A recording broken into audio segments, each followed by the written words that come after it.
Good morning, my name is Tom Benningfield and I'm the Director of Supply Chain and Asset Management here at HTI. And with me are Phil Hackney, who is the Manager of Purchasing, and Bill Hernandez, who is Manager of all three of our warehouses for HTI. And we're here today to talk to you about the material that is left over after projects and what to do with that material, how it needs to be sent back or sent to a supplier or disposed of. And in a few minutes, they're going to go through all the steps necessary for that conversation. But before we do, there are a couple things that I think are very important that you're going to hear several times through this process, and I want to start with it here. The first is what comes back. The material that comes back from the job site really specifically is the SGC, the Rio material, the GP product, RS88 and RS65 material. We want all that to come back, especially the RS88 and 65, which you get several tubes of probably left over because we have to ship it in cases. There is other material that in general will not come back, and that includes sand. We don't want to see that back, but quartz and flake, it's a little more expensive than the sand, and if we have about 20 bags or so or more of that material, we want to see that come back. There are other materials like Sika and Duraflex, which we do not want to have come back. Instead, we would rather have you contact Bill and have him provide you with a bill of lading so that we can send that back to the supplier. But that is only for material that has not yet been opened.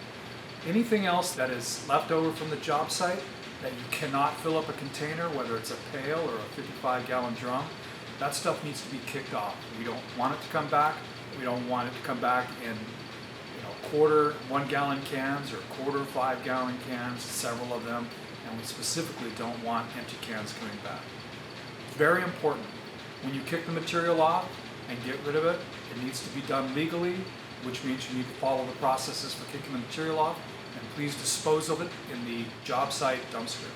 Having said that, I'm going to turn it over to these two, and they're going to talk to you about what comes back, how it comes back, how we put it into their own individual containers, and then at the end of that, how it gets wrapped up. Thank you for your time, and we'll talk to you soon.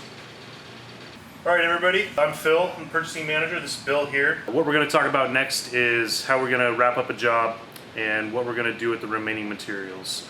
The options are we're going to burn off our partial materials on site and we're going to dispose of those legally. The other option is we're going to send excess materials that are GP and SGC product back to our warehouses. And the last option is what we're going to do with the extra materials that are from other vendors such as Sika or Duraflex, and what we're going to do with those and where to send them and how to wrap those. So to start off, we're going to talk about barrels. And this is a barrel here of our MMA. And this has about 10 to 15 gallons left in it. And that's what we would say is about a quarter full. And we generally don't want to send anything that's a quarter full in a barrel back. Anything less than a half a barrel, we're going to try and get in 5-gallon buckets so that we can utilize that space on a pallet better. So right now we have 10 to 15 gallons in here. We still have this up on the bunk cart from the end of the job. So while we still have this up, we're just going to take a couple minutes here, turn this on, throw these into 5-gallon buckets. Best time to do this, guys, is when at the end of the floor, the last bit of mix, the guys are troweling or they're rolling. Might as well just empty that out that night of. You guys don't have to wait till the very last day of the job. Just empty it out really quick. It's already on the bunk cart, 2 or 3 buckets, that's all you need. It's just better just to knock it out right then and then. So just get with your mix man, get with your bucket runner, and you guys could be doing this while the other guys are on the floor finishing up, either broadcasting or rolling. Just get it done real quick, and then you'll be done with it, and then you can toss the whole barrel. And please, when you can, make sure to label it also. Keep a permanent pen there so you can actually label this top coat gray so that you can see what it is without having to open it up. And when you guys do run to Sherwin-Williams, make sure you guys get lids and extra buckets just so you guys have enough to pour off into 5-gallon buckets. As the barrel gets emptied, throw some PPO in there, burn it off outside. You'll see that this little 5-gallon piece right here barely has any. I would throw some PPO in here too and burn this little bit off. But I would much rather it come back with 2 5-gallons than this whole barrel. Much less space, makes it cheaper for shipping, and then we can send you guys 5 gallons back out in the field. They're a lot easier to send out too. When you guys need to send barrels back, this is not acceptable at all.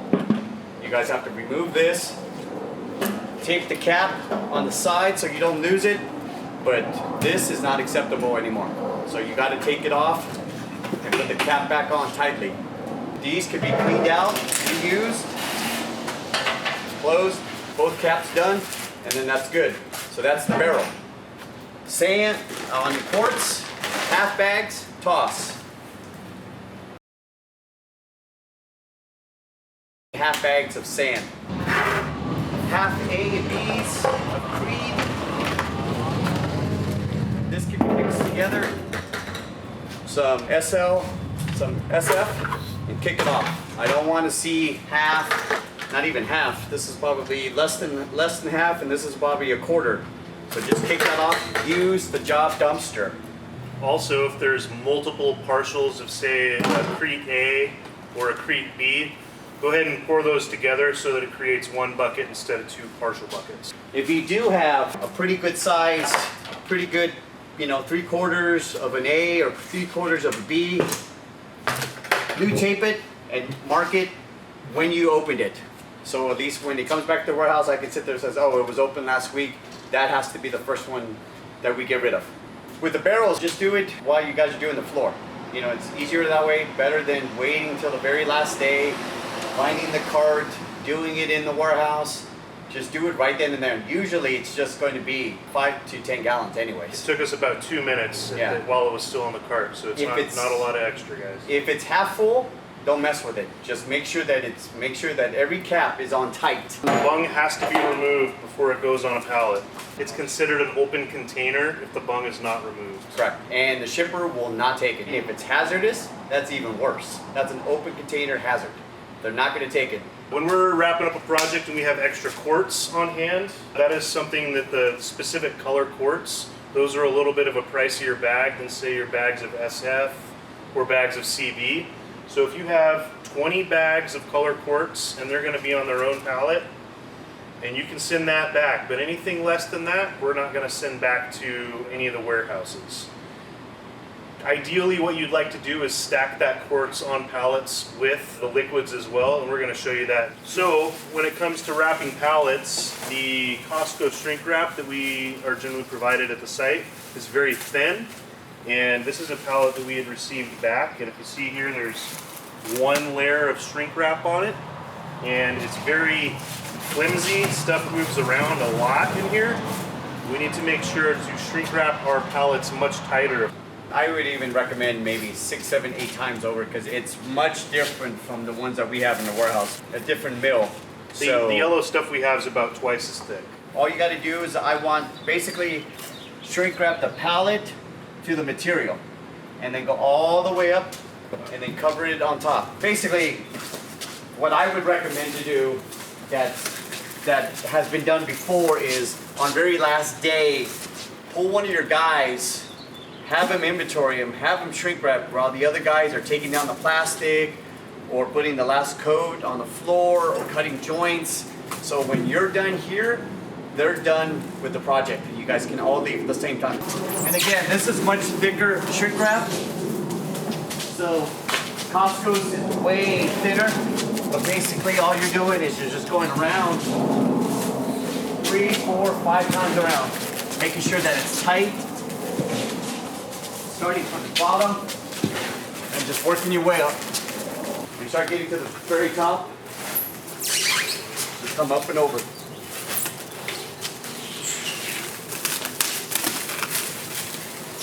Like I said, with the Costco, you're gonna have to go probably double what I went around because it's so flimsy. The reason we need these wraps so tight is a lot of times this stuff's going 2,000 miles in the bed of a truck.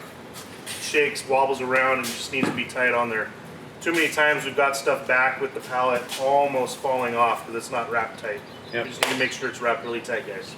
Real tight, and then an email sent what's on this pallet and we'll get it picked up and send it to one of our warehouses. It's really important that we do have a proper inventory of what's on every single pallet, specifically if there is hazmat material. If there's hazmat material and we don't know it, and a trucker shows up to pick this pallet up and they see a sticker that says hazmat on it, they're going to refuse that pallet. So we want to avoid that as much as possible by getting a good inventory of what's on here very first. So thank you guys for the demonstration. I think you've done a very good job of showing everybody what it takes to bring the material back and what's required in regards to wrapping it up. I want to reemphasize something I said in the very beginning, and again, something that you heard throughout the process. The material that comes back needs to be SGC and Rio, GP, some sand, mostly quartz, RS-88, RS-65 material. Those are the materials that we want to have come back. We want them to come back into the building so that we can account for them, use them again in future projects. The other materials like Sika, Duraflex, we want those to go back to their suppliers. In order for that to happen, they have to be unopened containers. You need a bill of lading from Bill in order to be able to send them back, and we will take care of the sending. We just need you to make sure that it's wrapped up correctly and put on pallets and wrapped up so it can be shipped. Just help us help you out, guys. All right, so with that, thank you again. If you have any questions, ask your supervisor, ask your foreman, or contact one of the three of us. We're here to help you by providing you with material out for your jobs and then also bringing material back in and using that in future jobs. So again, thank you very much, and we'll talk to you soon.